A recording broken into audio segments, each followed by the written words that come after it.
Here we go. We are up to, the Oilers are a dynasty, so ta-da, but that dynasty is going to come to an end. Not quite yet, though. The 87, 88 season's pretty good. Although there seems to be a bit of a dark cloud hanging over the Oilers. You find out what it is after the season's over. But I'm going alphabetical order through the teams. We'll start with Buffalo. Buffalo, 21-point improvement. So Bowman's out. Team turns it around the year after. And they're third in the Adams division. And things look pretty bright again for Buffalo. Overall, I look at the Buffalo Sabres and say, well, how does this team not won a Stanley Cup? Being completely honest. They've had some good teams. They've had some really good runs. It's amazing they haven't won a Stanley Cup. Calgary, President's Trophy, but in the playoffs, that doesn't matter. So they're first in the league. They have a really good record throughout the season. Everything's great. And then in the playoffs, they get kicked out. So it's kind of same old for Calgary for one more year. Just this one more year, things are going to change. Chicago, they hire Mike Keenan. So yesterday's video, I talk about Mike Keenan in 1987. Everybody's glowing about how great Mike Keenan is. 1988, Bobby Clarke fires him.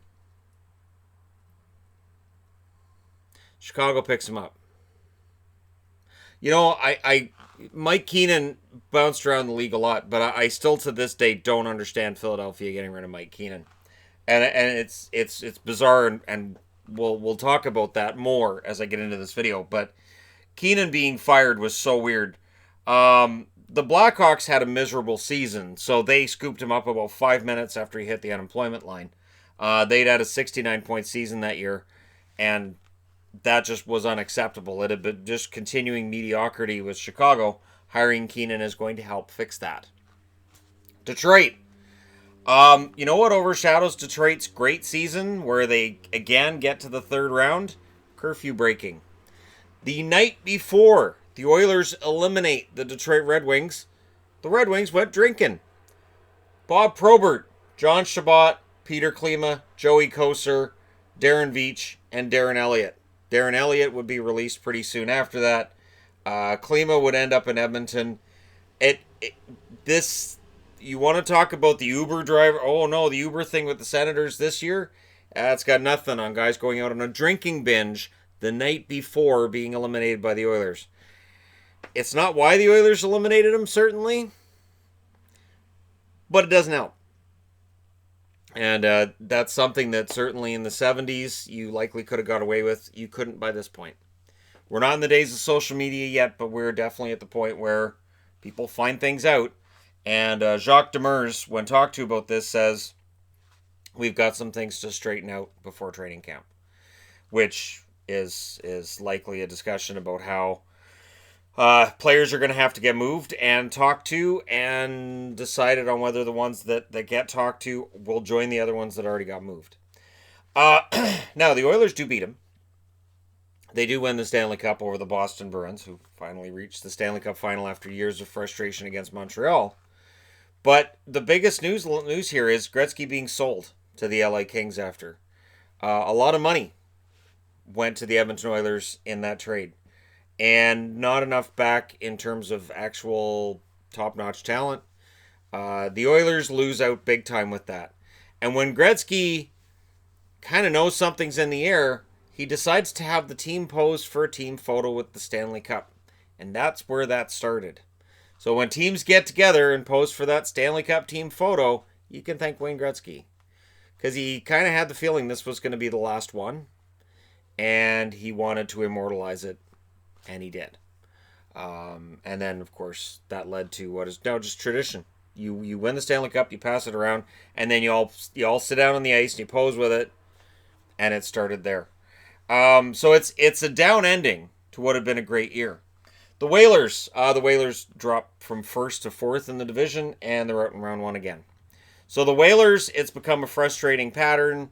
Playoff time, done. Regular season, not too bad at this stage, but they reach the playoffs and then they're out. The LA Kings don't only acquire 99, they also rebrand. So they go from And it's daring. They go from the Lakers colors to the Raiders colors. So they go from copying one team in California to copying another one. That was always how I saw it. So when everybody was like, man, I love those new Kings jerseys, I'm like, yeah, I like those Raiders jerseys too. Because to me, that's all I could think of was, now they're the Raiders. And you were already at that point seeing Raiders gear everywhere. I was like, oh, great. More black and silver. And it's funny because those are their colors now, and you don't really think about it. But yeah, it was definitely one of those Raiders things. And they had to rebrand. The team was an absolute disaster at the time. And they weren't drawing very well. So you had Gretzky. That's going to sell tickets. And it did. Big part of the reason why there's 3 teams in California is 99. So it starts there. Which is good because LA had not a good season. And it was just a miserable situation for them. And of course, Gretzky was choosing between the Kings or the Red Wings. The Red Wings were in as well. And he was persuaded by his dad. I believe it was his dad that told him to go to LA. And he kind of wanted to play in Detroit, where Gordie Howe played. So, there you go. How different would things have been if he'd went to Detroit? You don't have 3 teams in California, potentially, if he played in Detroit. So, Minnesota. They can everybody. Minnesota has a miserable year. Herb Brooks is gone. The whole we're bringing in new faces. Not just okay. Everybody's out. Get out of the pool. General manager Jack Ferreira and coach Pierre Page are brought in. I remember having a mild reaction to that, like, oh, it's Page. Oh, good. And that was kind of how the coaching stint he had in Minnesota went. Oh, good. And nothing against him. It was just at that time, as a teenager, I was far more opinionated about coaches than I am now. And so, having seen him previously, I wasn't necessarily convinced that was going to be getting Minnesota to the promised land anytime soon. Montreal, they can't get out of the division. So they're having good regular seasons, but because they can't get out of the division, Sean Perron is out. Yeah, Stanley Cup hero in 86 by 88. Hey, you won a cup 2 years ago. We can't get out of the second round. You're fired. Right? So he gets fired and Pat Burns is brought in at that point. And of course we know Pat Burns, current Hall of Famer. Well, he's a Hall of Famer. I don't say current in there. Hall of Famer. And he has a pretty decent run with Montreal. I loved Pat Burns as a coach. Always. I was always upset when he lost his job because he was the most animated, fun coach. You always got the feeling, he was a former police officer, and you always got the feeling that he could really tool another coach if he had to. And you got the feeling with him that he wanted to at times. You guys have seen it. You've seen him pointing the finger and yelling and swearing at people. Trying to climb glass and whatnot. Okay. So Montreal's about to get a lot fierier the year after this. So you've got to fire your coach when you can't beat Boston is the rule.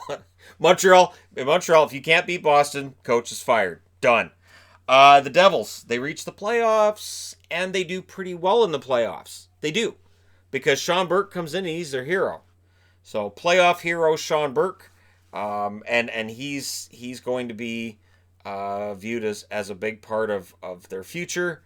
Until they draft a goaltender in 1990 named Marty Brodeur. But for now, Sean Burke is the hero. He's the young goaltender that's going to take him to that next level. And then things kind of changed for him after that year. But this was the year he went 10-1 down the stretch. New Jersey finally gets into the playoffs. And then they roar through 2 rounds. And they finally lose in the conference final against the Boston Bruins. The Rangers, remember how I said there were 17 trades in 11 months? We're now up to 34 trades in 2 years. And the team's still mediocre. I guess when you're trading everybody all the time, I guess it's hard to build any kind of chemistry, cohesion, knowing what anybody's name is. I assume that before this, they didn't have to put names up in lockers. During this period, they're like, we need to start putting names up here because our lines changed again. He made 3 trades in between the second and third period. You guys are gone. I don't know what's going on. So yeah, he's so upset about the Trader Phil nickname that he hates that he makes another 17 trades after that nickname becomes a thing.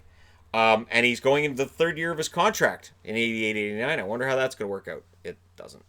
But again, among the trades, he trades to get a coach out of Quebec. So that's just showing Phil Esposito's kind of a different person in how he thinks about things.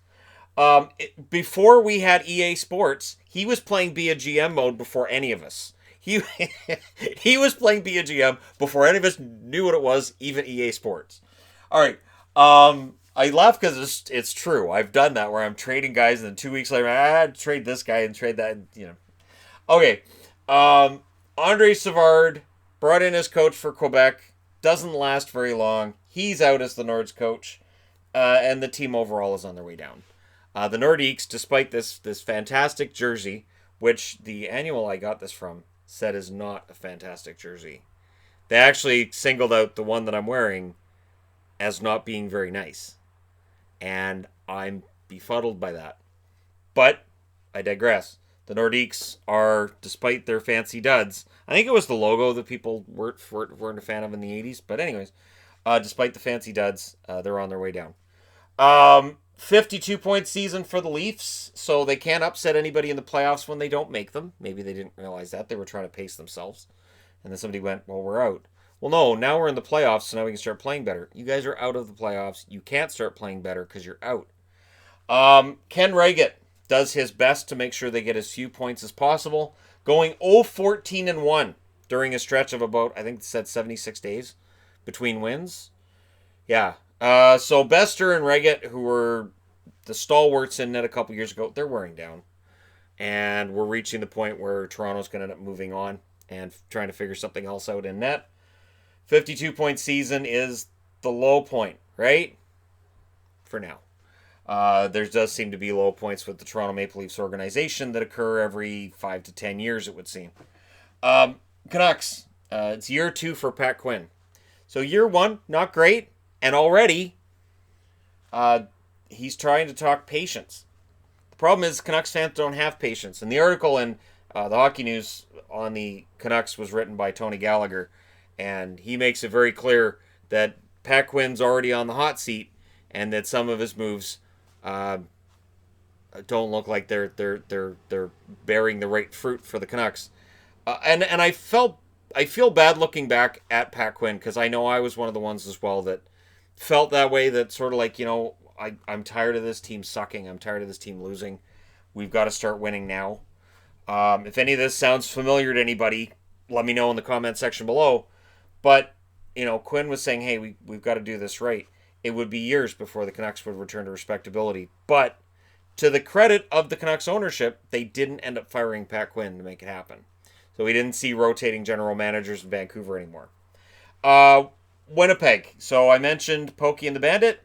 Well, Bandit played really well, while Pokey busts. So I'm going to just take that right off of there. Yeah, Pokey. Pokey Reddick did not have a great second year. Bandit Berthiaume did. And it's a mediocre season. And what I think made it worse for Winnipeg, they're in the same division as Calgary and Edmonton. So when you're in the same division as the Flames and the Oilers, you can't finish higher than third. So you never have home ice advantage. You never have a perception that you're getting ahead, that things are getting better. And this is where we get into another part of the yearbook I used, where they asked referees off the books, off the record. So don't use your names. We won't use your names. It's anonymous. So you guys can just say this part is just pure gossip, but I think it was fun. I saw some fun stuff in here, and I thought I got to put that in the video. Refs say that Dale Hawerchuk sulks and he's immature, and that after a game, the referees would be outside the building and players would be, hey, good game. Not Hawerchuk. He'd be off sulking if the Jets lost. And they also said Hawerchuk was always looking for a scapegoat. The thing is, we're already 7 years into Hawerchuk's career, and the Jets aren't getting any better. I kind of feel bad for Hawerchuk on this one. They also say Gretzky, viewed as a whiner, that he whines a lot to the referees about calls. And they said what made it worse was he didn't understand the rules. So he would whine about a guy not coming out of the penalty box when he wasn't allowed to come out of the penalty box. Or he'd whine about who came out of the penalty box, not understanding what was going on in the game. So they said he's getting better, but he's still iffy on the rules of the game. So that's what, and this is again what referees were saying about Gretzky, that he would whine. And then they mentioned that Rick Vaive dives all the time. Maybe it's because it rhymes with his last name, but they said that the Chicago Blackhawks forward Rick Vaive is the biggest diver in the NHL. And they said that some of the veteran players in the league know what they can get away with and what they can't, and they kind of push it as far as they can, and that includes the diving, because they go, I'm going to get a penalty drawn on the other team here. Dirtiest players. So this is where it gets interesting, because they talk about dirtiest players, and they're talking about like who's not known as a dirty player that's the dirty players. Brian Propp is named, and this is by players and referees. Borje Salming, who apparently was very active with his stick when people weren't looking. František Musil. So, Esa Tikkanen, Thomas Sandstrom. And then what they mentioned as well was that these guys get named, but part of the reason these guys get named is because they're Euros. So European players who do this kind of thing, people go, oh, he's a dirty European player. But when Canadians do it, they say that's just good old-fashioned hockey. And there's definitely something to that. Does it still occur now? Yeah, probably. That's still something that I think happens. But more than that, I think we have, because of social media and all of the instant replays we have from 80 different angles, you can find an angle to make your argument, whether you're saying that a play is innocent or guilty.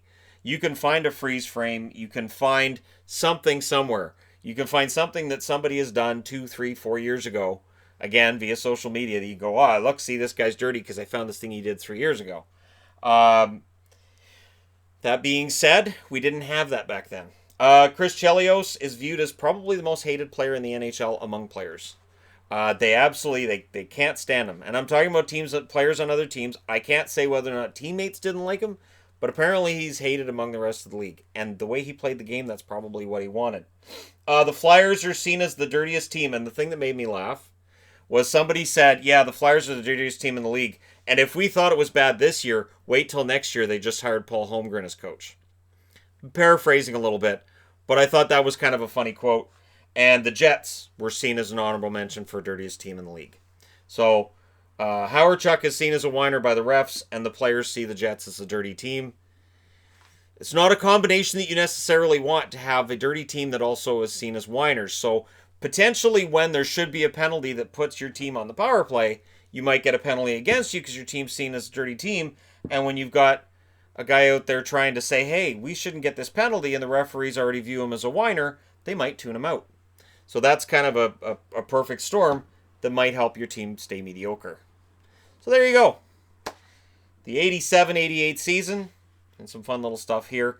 And as I get further and further through the hockey annuals I use for all these notes, there will likely be more articles where I can quote some stuff and have some fun with it. But let me know your thoughts in the comment section below as always. Don't forget to hit like and subscribe if you're browsing your way through. You just tap it upon this video. Thank you guys so much for watching. I'll talk to you again soon.